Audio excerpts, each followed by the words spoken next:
Welcome to People Powered Strategy, the podcast where we sit down with the minds shaping the future of work. Every week, we bring you candid conversations with chief people officers and HR leaders who are driving business outcomes by putting people first. In each episode, we dive into the real-world strategies behind employee retention, talent development, and organizational growth, getting into the nuts and bolts of building HR systems that don't just support the business, but propel it forward. I recently watched I don't know if you've seen it, there's this program out called Severance. Yes. It's been very, very popular. And the reason why I love it is because I just haven't seen, many kind of popular television programs like explore the fact that work takes up so much of our lives, doesn't it?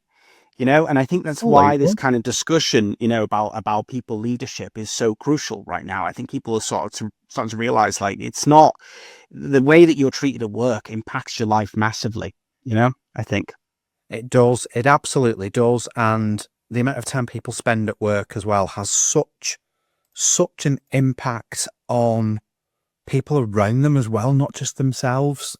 And I think if employers, people leaders, HRD, CPOs can take that into account as well, it's even more crucial. It's even more vital that they do that because, creating strategies where you can attract and retain, where you can, again, as I said earlier, give your employees that people experience, that employee experience. People will benefit if that extends to their friends, family, and their loved ones as well.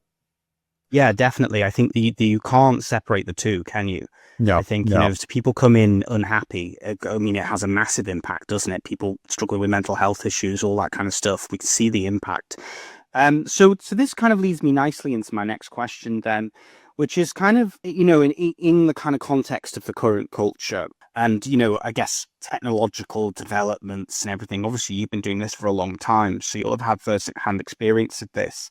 How has HR leadership evolved, do you think? And what have been some of the biggest challenges that have come with how it's evolved? And what have been some of the benefits as well? So I'm eager to know.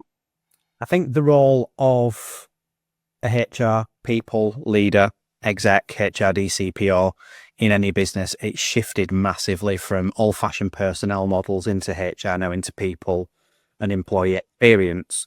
But that shift has seen us migrate from just primarily being reactive to HR operational issues and activities to slowly over time becoming a strategic partner, an architect of organisational culture and performance.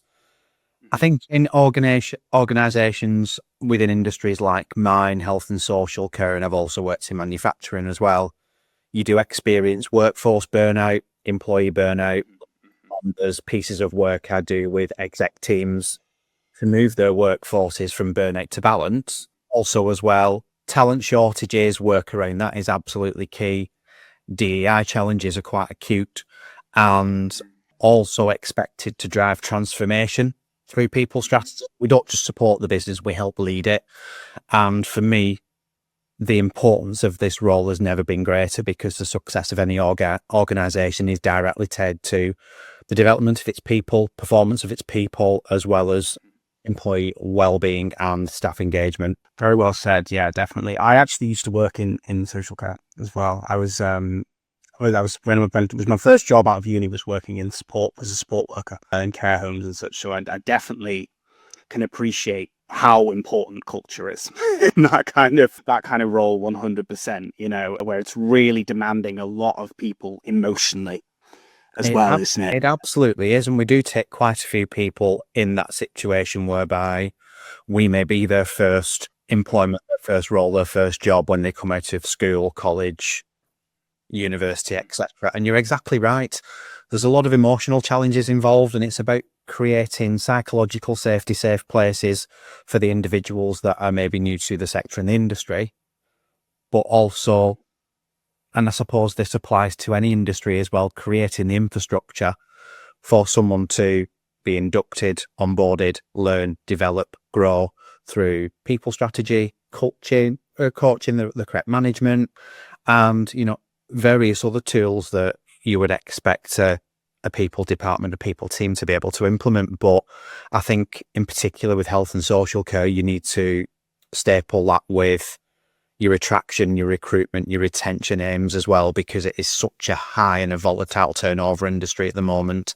And as you quite rightly said, then if people do choose to come to us in health and social care, for example, as their first job, we want to help them understand what caring for people is all about, physically, mentally, emotionally, financially, and ensure that if it is to become vocational for them, we support them on that journey. If it isn't, again, support them on whatever journey they wish to take. Yeah.